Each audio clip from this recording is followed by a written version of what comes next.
Amikor jól vagy, szép vagy, mint voltál, kit érdekel.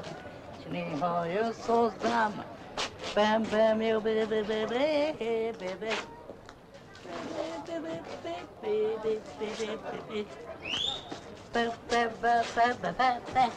Ó, Mariganna, csodás a dalla, csodás a ritmus, száll a dal, Rozáliában randezik, és ezt mond, és csak mindig mondja, de csodás a dalla.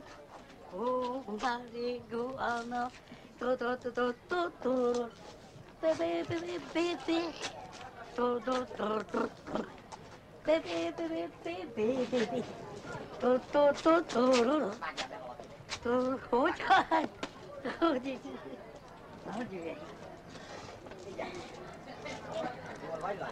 Mindjárt lesz hangulat.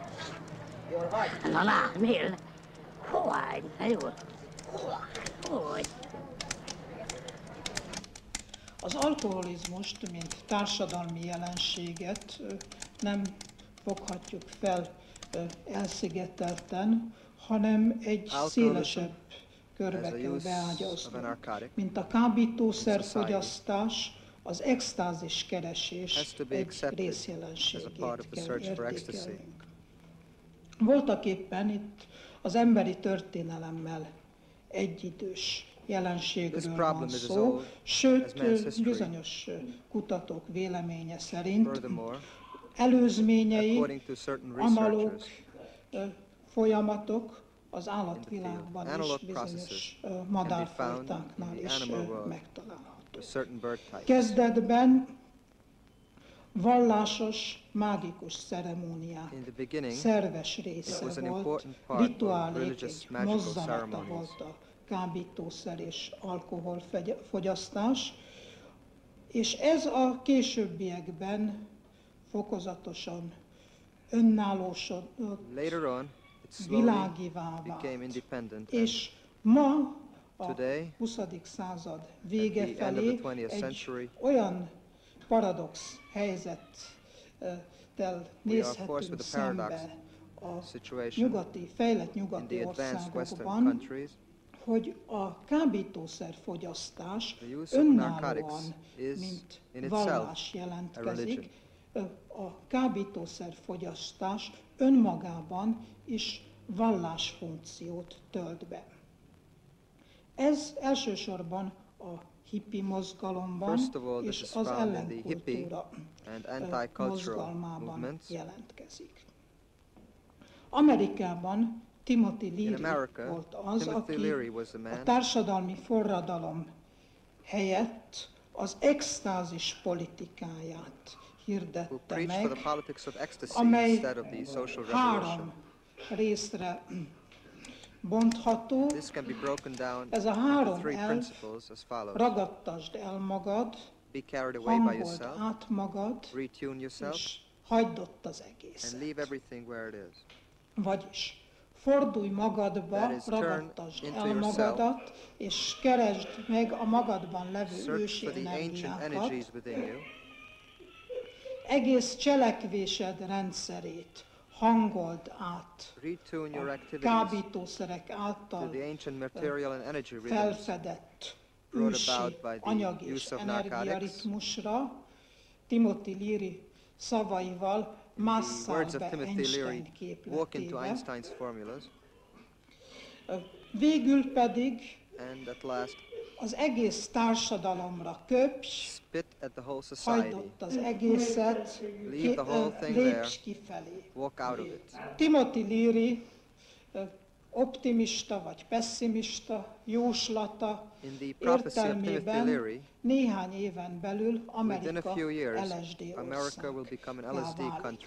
Tulajdonképpen egy olyan mozgalomba és egy olyan ideológiába építődik bele az extázisnak az így megfogalmazott politikája, amely fő ellenségként a technikát és a tudományt nevezi meg, de tulajdonképpen kimondatlanul maga a civilizáció, maga a társadalomban való létezés a fő ellenség.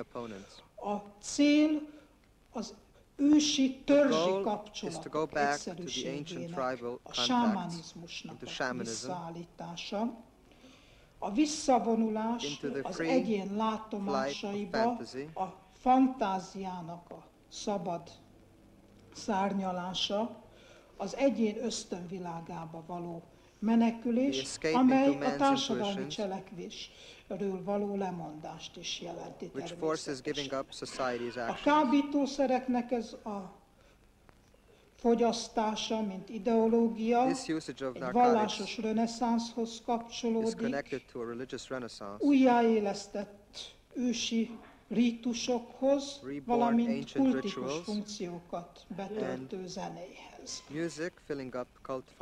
Ha azt vizsgáljuk, hogy a kábítószer fogyasztás napjainkban, vagy a régmúltban milyen funkciót tölt, illetve töltött be, akkor azt látjuk, hogy ez a funkció egy társadalmi szituációból, az elidegenedettség szituációjából következik, abból, amit Marx úgy fogalmazott meg, hogy az ember valóban emberi tevékenységében, a munkában érzi magát nem embernek, érzi magát állatnak, és állati funkcióiban érzi magát csak embernek. Tehát a kábítószerek az alkohol segítségével kényszerű közösséget szabadon választott közösségnek lehet bemutatni, a közösség hiányában pedig kábítószer és alkohol segítségével látszatközösséget, illuzórikus közösséget lehet teremteni. A szabadság helyett, szabad cselekvés helyett a kábítószer és az alkohol a felszabadultság illúzióját nyújtja.